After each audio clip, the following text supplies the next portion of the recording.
সবাইকে স্বাগত দীপ্ত সংবাদে। সাথে রয়েছে দোলা ডলরের। শুরুতেই জানাবো সংবাদ শিরোনাম। ত্রয়োদশ জাতীয় সংসদ অধিবেশন বসছে কাল। স্পিকার ও ডেপুটি স্পিকার চূড়ান্ত করবেন প্রধানমন্ত্রী। বিএনপির আহ্বান সত্ত্বেও ডেপুটি স্পিকারের পদ নেয়নি জামায়াত। রাষ্ট্রপতির ভাষণ বর্জনের সিদ্ধান্ত। ফিলিং স্টেশনে জ্বালানি তেলের গ্রাহকদের দীর্ঘ লাইন। বন্দরে পৌঁছানো 6 জাহাজ থেকে তেল খালাস। ইরানে যুক্তরাষ্ট্রের হামলা জোরদার। মার্কিন প্রযুক্তি ও আর্থিক প্রতিষ্ঠানে হামলার ঘোষণা দিল ইরান।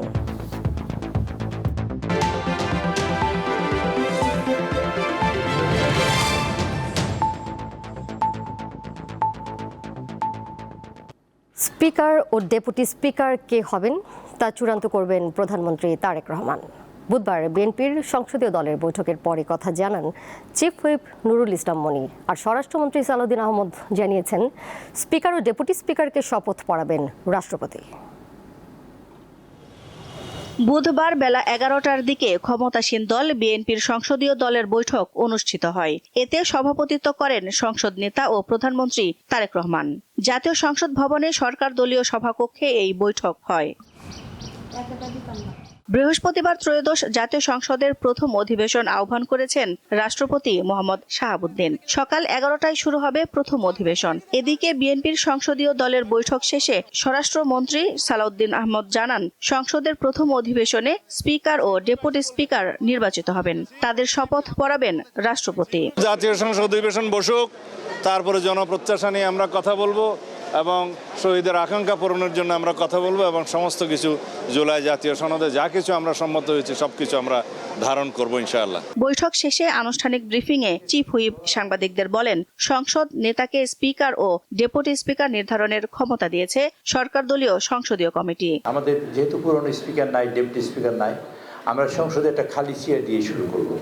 একজন কোরআন তেলাওয়াত করবেন, মাননীয় প্রধানমন্ত্রী আমাদের সংসদ নেতা তিনি ঘোষণা করবেন এই সভার সভাপতিত্ব করার জন্য কোনো একজন জ্যেষ্ঠ নেতাকে প্রস্তাব করার পর কেউ একজন সমর্থন করবেন, তারপর তিনি সেখানে সভাপতিত্ব করবেন। সেই সভায় আমরা মাননীয় স্পিকার এবং ডেপুটি স্পিকার নির্বাচিত করব। সংসদে বিরোধী দলের গঠনমূলক ভূমিকা ও সহযোগিতা আশা করেন তিনি। আমরা বিরোধী দলের গঠনমূলক ভূমিকা ও সহযোগিতা প্রত্যাশা করি। দিলশা দানি, দীপ্ত সংবাদ, ঢাকা। জুলাই সংস্কারের প্রস্তাব পুরোপুরি বাস্তবায়নের দাবি জানিয়েছেন জামায়াতে ইসলামীর আমির ও সংসদের বিরোধী দলীয় নেতা ডাক্তার শফিকুর রহমান। বুধবার বেলা 3টায় জাতীয় সংসদ ভবনে বিরোধী দলীয় সংসদীয় কমিটির সভা শেষে সংবাদ সম্মেলনে তিনি এই দাবি জানান। জামায়াত আমির বলেন, সংস্কার প্রস্তাবের আলোকে বিরোধী দলের প্রাপ্য সুবিধা চান তারা। সেখানে ডেপুটি স্পিকারের বিষয়টিও রয়েছে। জামায়াতের আমির আরও বলেন, দেশ ও জাতির জন্য বিরোধী দল হিসেবে কার্যকর ভূমিকা রাখতে চায় জামায়াত। স্পিকার বিরোধী দলকে সুবিধা দেবেন এবং এতে গণতন্ত্রের সৌন্দর্য ফুটে উঠবে বলে আশা প্রকাশ করেন তিনি।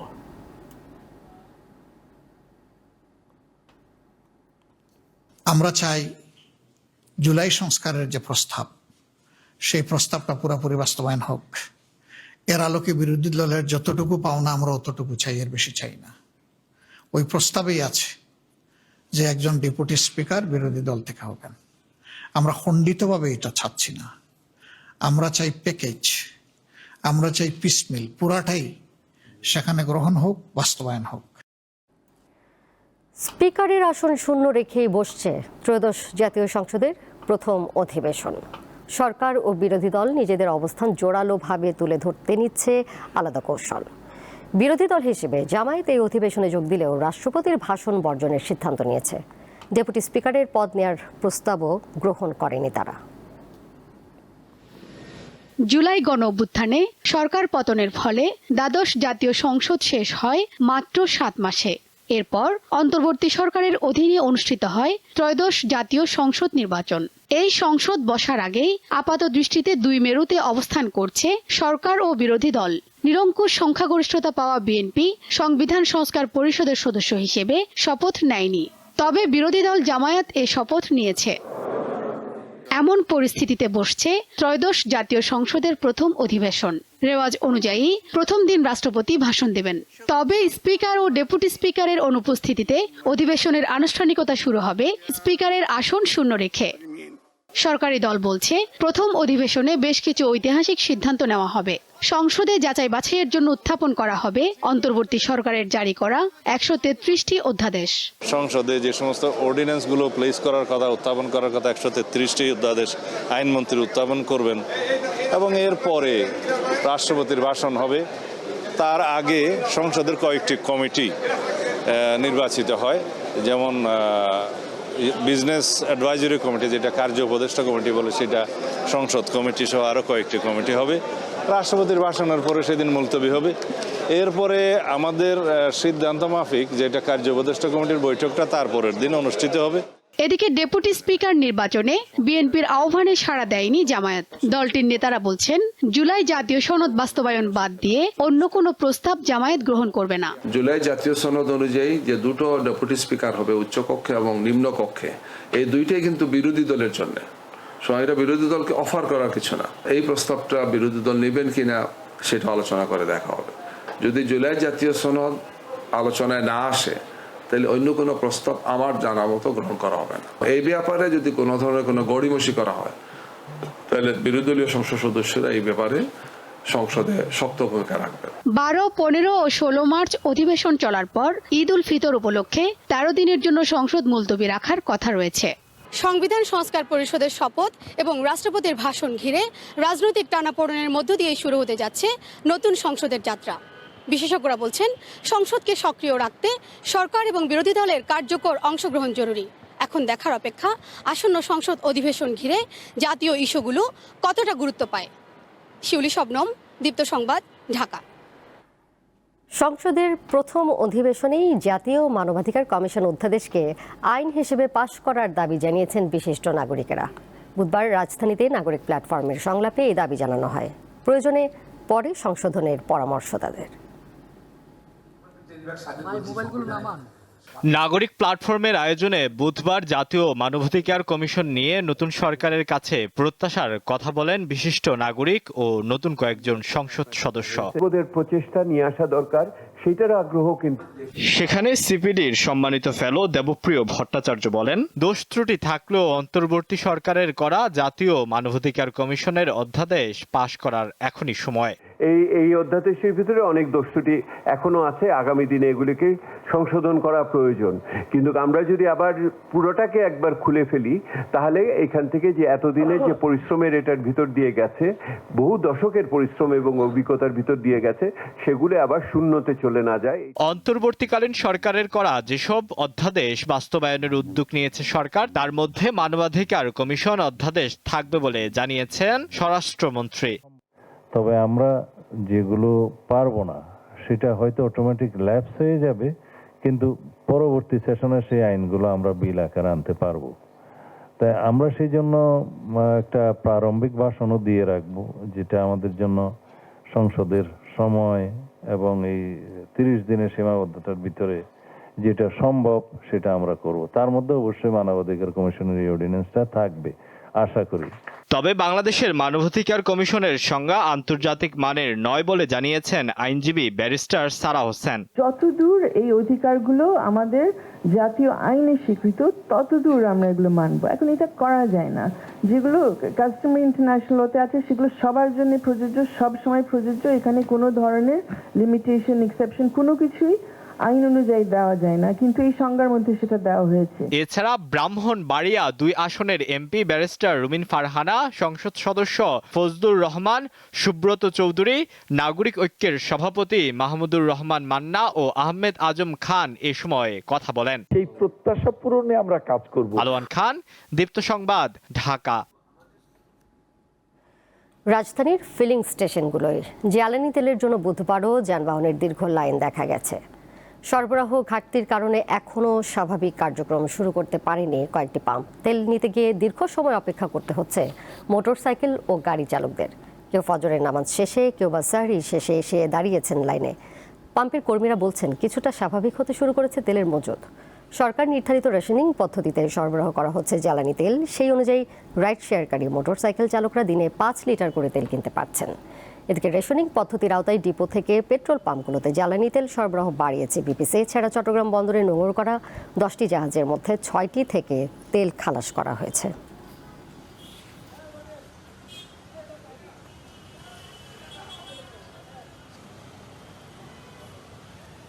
লিটার না করতে বলে 3 লিটার হইলেও একটা জনের জন্য 1000 টাকা ডেইলি ইনকাম করতে পারবে। 5 লিটার হইলে আলহামদুলিল্লাহ। এর আগে গাবতলী এসপি ফিলিং স্টেশন গেছিলাম, ওখানে একদম তেল দেওয়া বন্ধ, তো এখন আসলাম এইটাতে ট্রাস্টে। তো দেখা যাক, এখানে আমি 40 মিনিট যাবত দাঁড়িয়ে আছি, দেখা যাক পাই কিনা। আমার অফিস সকাল 10টায়, এখন পাম্পেই বাজে সকাল 10টা, যাইতে যাইতে আরও আধা ঘন্টা লাগবে অফিসে যাইতে, আর এইখানে তো আরও আধা ঘন্টা, 1 ঘন্টার সময় আরও বেশি লাগবে। তো এটা আমার হচ্ছে, টাইম লস হচ্ছে, অফিসে জবাবদিহিতা বাড়তেছে। এবারে ইরান, ইসরায়েল ও যুক্তরাষ্ট্রের পরিস্থিতি প্রসঙ্গ।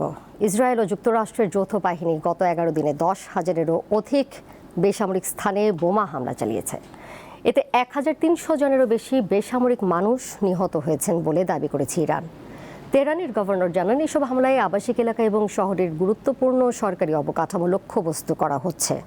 বুধবার তেহরান সহ বিভিন্ন শহরে নতুন করে বিমান হামলা চালিয়েছে ইসরায়েল। জবাবে ইসরায়েলের বিভিন্ন শহর এবং মধ্যপ্রাচ্যে মার্কিন সামরিক স্থাপনা লক্ষ্য করে 37 দফার হামলা চালিয়েছে আইআরজিসি, যাতে অন্তত যুক্তরাষ্ট্রের 17 স্থাপনা আক্রান্ত হয়েছে বলে জানিয়েছে নিউ ইয়র্ক টাইমস। একই সাথে মার্কিন প্রযুক্তি প্রতিষ্ঠানগুলোকে ইরানের সম্ভাব্য হামলার লক্ষ্যবস্তু করে তালিকা প্রকাশ করেছে সংগঠনটি। এদিন ইসরায়েলের হাইফা, তেল আবিব ও জেরুসালেমে নতুন প্রজন্মের হাইপারসনিক ক্ষেপণাস্ত্র ব্যবহার করে হামলার দাবি করেছে ইরান।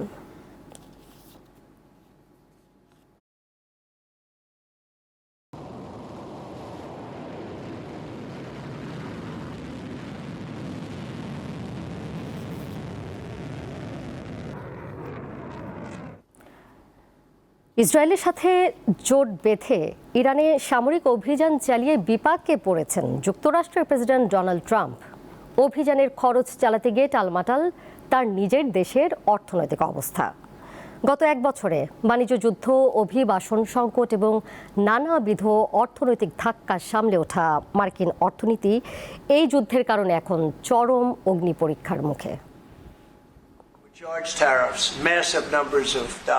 বিশ্বজুড়ে 8টা যুদ্ধ থামানোর ক্রেডিট নিজেই নিয়েছেন, তাই নোবেল শান্তি পুরস্কার পাওয়ার যোগ্য নাকি তিনি। এমনকি নিজেকে প্রেসিডেন্ট অফ পিস বলেও দাবি করে থাকেন যুক্তরাষ্ট্রের প্রেসিডেন্ট ডোনাল্ড ট্রাম্প।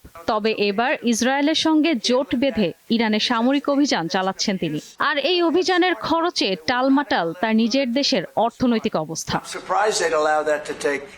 গত 1 বছর ধরে বাণিজ্য যুদ্ধ, অভিবাসন সংকট ও নানা অর্থনৈতিক ধাক্কা সামলে ওঠা মার্কিন অর্থনীতি এখন এক চরম অগ্নিপরীক্ষার মুখোমুখি। ইরানে ট্রাম্পের ঘোষিত সামরিক অভিযান অপারেশন এপিক ফিউরি দেশটির অর্থনীতির ওপর এক বিশাল বোঝা হয়ে দাঁড়িয়েছে।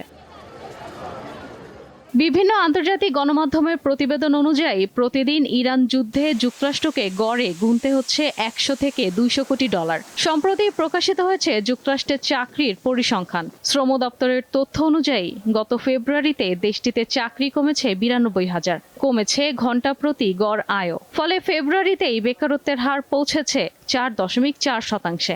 এমনকি সরকারি ক্ষেত্রেও কর্মসংস্থান হ্রাস অব্যাহত রয়েছে। আগে থেকেই যুক্তরাষ্ট্রে মুদ্রাস্ফীতি উচ্চ পর্যায়ে রয়েছে, সঙ্গে বিশ্বজুড়ে গ্যাস ও জ্বালানির দাম বাড়লে পরিবহন খরচ বাড়তে পারে, যা খোদ যুক্তরাষ্ট্রেও খাদ্যের দামের ওপর আরও চাপ সৃষ্টি করবে। মার্কিন অর্থনীতি বিশেষজ্ঞদের দাবি, গত বাজেটে স্বাভাবিকভাবেই যুদ্ধের এই বাড়তি অর্থের বরাদ্দ ছিল না, যে জন্য খুব দ্রুত পেন্টাগনকে অন্য খরচের হ্রাস টেনে তা দিয়ে যুদ্ধের খরচ বইতে হবে। এই যুদ্ধ ট্রাম্প প্রশাসনের উপর ব্যাপক চাপ তৈরি করেছে। সাম্প্রতিক এক জরিপে দেখা গেছে মাত্র 25% মার্কিন নাগরিক ইরানের ওপর এই হামলা সমর্থন করছেন। অর্থাৎ যুদ্ধ যত দীর্ঘায়িত হচ্ছে, সাধারণ মানুষের সমর্থন তত দ্রুত কমছে। ইশরাত সুমা, দীপ্ত বার্তা কক্ষ। সারা দেশের মতো লক্ষ্মীপুর ও কুড়িগ্রামে চলছে ঈদের জমজমাট কেনাকাটা। সকাল থেকে মধ্যরাত পর্যন্ত ব্যস্ত থাকছেন ক্রেতা ও দোকানিরা। তবে দাম নিয়ে ক্রেতাদের রয়েছে মিশ্র প্রতিক্রিয়া। লক্ষ্মীপুরে জমে উঠেছে ঈদের বাজার। বিপণী বিতানগুলোতে সকাল থেকে গভীর রাত পর্যন্ত চলে বেচাকেনা। বিক্রেতারা জানান, দেশীয় পোশাকের পাশাপাশি এবার পাকিস্তানি পণ্যের চাহিদা অনেক বেশি। পাকিস্তানি লোন সহ কাজের মধ্যে ভ্যারাইটিস রকমের নতুন নতুন থ্রি পিস এবার ঈদের সবচাইতে বেশি আকর্ষণীয়। দেশীয় তৈরি কাতান, জামদানি, সুতি ও পাকিস্তানি থ্রি পিস সহ বিভিন্ন ধরনের শাড়ি ও থ্রি পিস ক্রেতাদের আকর্ষণ বেশি। জর্জেট আছে, সুতি, ভালো গর্জিয়াস কাজ করাগুলো আছে। আমরা কাস্টমারের ক্রয় ক্ষমতার মধ্যে, সাধ্যের মধ্যে বিক্রি করি। মার্কেটগুলোতে অপরাধ কর্মকাণ্ড নিয়ন্ত্রণে সিসিটিভির আওতায় আনা হয়েছে বলে জানায় পুলিশ সুপার। এখন এই রোজা ঈদ কেন্দ্র করে বিভিন্ন ধরনের যে জুয়ার হাট বসে মাদকের এবং হচ্ছে যদি অস্ত্র কিংবা অবৈধ কোনো কিছু যদি তথ্য থাকে, লোকজন আমাদেরকে যেন গোপনে একটু তথ্য দেয়। আর পাশাপাশি আরেকটা জিনিস হচ্ছে আমরা চাই হচ্ছে আমাদের থানা থেকে সবাই ফ্রিলি জনগণ সরাসরি হচ্ছে থানার সুবিধা পাক। কুড়িগ্রামেও জমে উঠেছে ঈদের কেনাকাটা। সকাল থেকে মধ্যরাত পর্যন্ত চলছে বেচা বিক্রি। পরিবার পরিজন নিয়ে ক্রেতারা এক দোকান থেকে যাচ্ছেন অন্য দোকানে। আপাতত অনেক হিউজ পরিমাণ কালেকশন আছে, পছন্দও হয়, কিন্তু দামটা হাতের নাগালের ঊর্ধ্বে চলে গেছে, যেটা সহনশীল না। ঈদের কেনাকাটা করতে আসছি, গতবারের চেয়ে এবার দাম একটু বেশি মনে হচ্ছে। তবে যেহেতু ঈদ বাচ্চাদের আশেপাশে প্রতিবেশীদের দিতে হবে, তার জন্য ঈদের কেনাকাটা নিজের জন্য এখনো কেনাকাটা করতে পারিনি। পোশাকের পাশাপাশি কসমেটিক্স ও জুতার দোকানেও চলছে জমজমাট বেচাকেনা। সামনের কয়েকদিন বেচাকেনা আরও বাড়বে বলে প্রত্যাশা ব্যবসায়ীদের। সঞ্জিদা স্নিগ্ধা, দীপ্ত, বার্তাকক্ষ। ডেঙ্গু চিকুনগুনিয়া থেকে রক্ষায় প্রতিরোধমূলক ব্যবস্থা গ্রহণের আহ্বান জানিয়েছেন প্রধানমন্ত্রী তারেক রহমান। বুধবার দেশবাসীর উদ্দেশ্যে নিজের ভেরিফাইড ফেসবুকে দেওয়া ভিডিও বার্তায় এই আহ্বান জানান তিনি। ফুলের টব, ড্রাম, বালতি, পরিত্যক্ত টায়ার, ডোবা, বাড়ি বা বাসার ছাদে পানি জমতে দেবেন না। পানির ট্যাঙ্ক ঢেকে রাখা অত্যন্ত জরুরি। প্রতি সপ্তাহে কমপক্ষে একবার বাড়ির বা বাসার ভেতর এবং বাহির পরিষ্কার রাখুন। প্রিয় দেশবাসী, আমাদের সকলের মনে রাখা প্রয়োজন ডেঙ্গু প্রতিরোধে সচেতনতা এবং পরিষ্কার পরিচ্ছন্নতাই সবচেয়ে কার্যকর উপায়। 1 কোটি টাকা ঘুষ চাওয়ার অভিযোগের পর গঠিত ফ্যাক্টস ফাইন্ডিং কমিটির কার্যক্রম শুরু হয়েছে। বুধবার এই তথ্য জানান আন্তর্জাতিক অপরাধ ট্রাইব্যুনালের চিফ প্রসিকিউটর আমিনুল ইসলাম। মঙ্গলবার আন্তর্জাতিক অপরাধ ট্রাইব্যুনালের সদ্য পদত্যাগ করা প্রসিকিউটর সাইমুম রেজা তালুকদারের বিরুদ্ধে 1 কোটি টাকা ঘুষ চাওয়ার অভিযোগ তদন্তে 5 সদস্যের কমিটি গঠন করা হয়। চিফ প্রসিকিউটরের নেতৃত্বে গঠিত এই কমিটির অন্য সদস্যরা হলেন প্রসিকিউটর আব্দুস সোবহান তরফদার, নতুন নিয়োগ পাওয়া প্রসিকিউটর মার্জিনা রহমান মদিনা, জহিরুল আমিন এবং ট্রাইব্যুনালের ল রিসার্চ অফিসার সিফাতুল্লাহ। প্রসিকিউশনের পক্ষ থেকে জানানো হয়, পুনর্গঠিত আন্তর্জাতিক অপরাধ ট্রাইব্যুনালের তদন্ত ও প্রসিকিউশনের বিভিন্ন বিষয় খতিয়ে দেখবে এই কমিটি। আমাদের প্রসিকিউশন টিমের কোনো সদস্য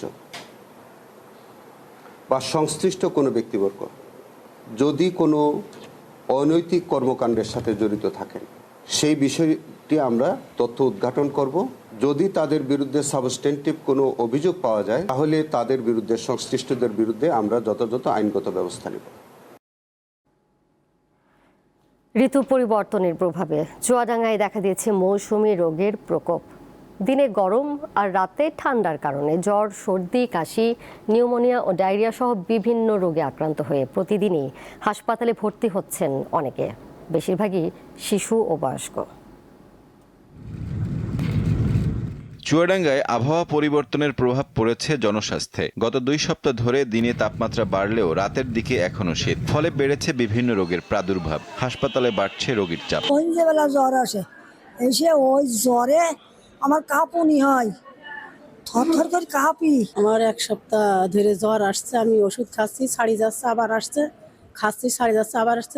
ঠান্ডা, জ্বর, কাশি এই সমস্যা আমাদের পারিবারিকভাবেও দেখা দিয়েছে, পাশাপাশি প্রতিবেশী যারা আছে তাদেরও আমরা দেখছি যে একই রোগে আক্রান্ত হচ্ছে। গত 1 সপ্তাহে জেলা সদর হাসপাতালের বহির্বিভাগে প্রায় 5000 রোগী চিকিৎসা নিয়েছেন। 25 ফেব্রুয়ারি থেকে 9 মার্চ রাত 10টা পর্যন্ত 13 দিনে শিশু ও ডায়রিয়া ওয়ার্ডে ভর্তি হয়েছে 553 জন। এর মধ্যে শিশু ওয়ার্ডে ভর্তি হয়েছে 313 জন এবং ডায়রিয়া ওয়ার্ডে ভর্তি হয়েছে 340 জন। শিশু রোগী আমাদের প্রতিদিনই 300 ক্রস করে, কোনো দিন 350 ক্রস করে যায় আউটডোরে।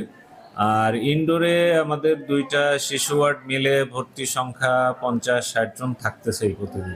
দিনের গরম ও রাতের ঠান্ডার তীব্র ব্যবধানের কারণেই এসব জটিলতা দেখা দিচ্ছে বলে মত বিশেষজ্ঞদের। এখন যেহেতু আবহাওয়া চেঞ্জ হচ্ছে সেই হিসাবে বাবা আমাদের অনেক সতর্ক থাকতে হবে, বাচ্চা যাতে না ঘামে সেদিকে খেয়াল রাখতে হবে, একটু খোলামেলা পোশাক পরে রাখতে হবে, আবার ঘামে না যেন সেদিকেও খেয়াল রাখতে হবে। যেহেতু ডায়রিয়া খুব বেশি হচ্ছে এই সিজনে, কাজেই সেই ক্ষেত্রে সবসময় পরিষ্কার পরিচ্ছন্ন থাকতে হবে, ফ্রেশ খাওয়া দাওয়া দিতে হবে।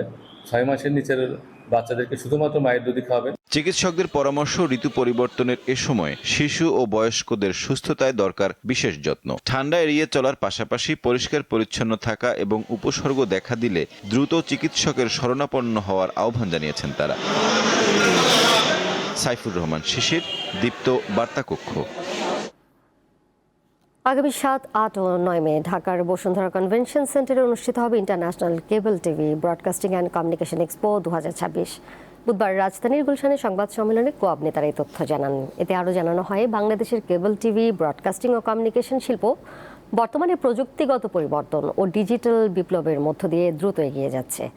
এই পরিবর্তনের সঙ্গে তাল মিলিয়ে দেশের কেবল অপারেটরদের জন্য নতুন প্রযুক্তি, উদ্ভাবন এবং ব্যবসায়িক সম্ভাবনা তুলে ধরতেই এই আন্তর্জাতিক এক্সপোর আয়োজন করা হচ্ছে। 3 দিনব্যাপী এই মেলায় দেশীয় আন্তর্জাতিক প্রযুক্তি প্রতিষ্ঠান, সম্প্রচার মাধ্যম, ডিজিটাল কমিউনিকেশন কোম্পানি এবং সংশ্লিষ্ট বিভিন্ন অংশীদার প্রতিষ্ঠান অংশগ্রহণ করবে।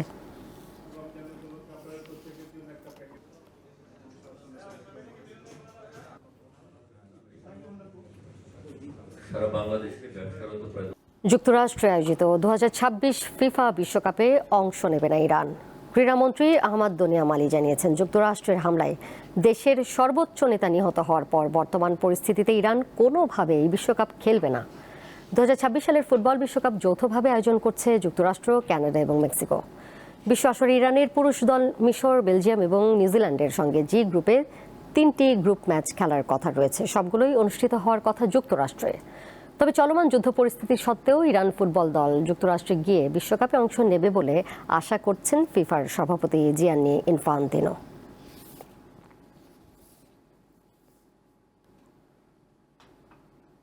এর সাথে শেষ করব দীপ্ত সংবাদ, যাবার আগে শিরোনামগুলো জানিয়ে দিব আরও একবার। ত্রয়োদশ জাতীয় সংসদ অধিবেশন বসছে কাল। স্পিকার ও ডেপুটি স্পিকার চূড়ান্ত করবেন প্রধানমন্ত্রী। বিএনপির আহ্বান সত্ত্বেও ডেপুটি স্পিকারের পদ নেয়নি জামায়াত, রাষ্ট্রপতির ভাষণ বর্জনের সিদ্ধান্ত। ফিলিং স্টেশনে জ্বালানি তেলের গ্রাহকদের দীর্ঘ লাইন, বন্দরে পৌঁছানো 6 জাহাজ থেকে তেল খালাস। ইরানে যুক্তরাষ্ট্রের হামলা জোরদার, মার্কিন প্রযুক্তি ও আর্থিক প্রতিষ্ঠানে হামলার ঘোষণা দিল ইরান।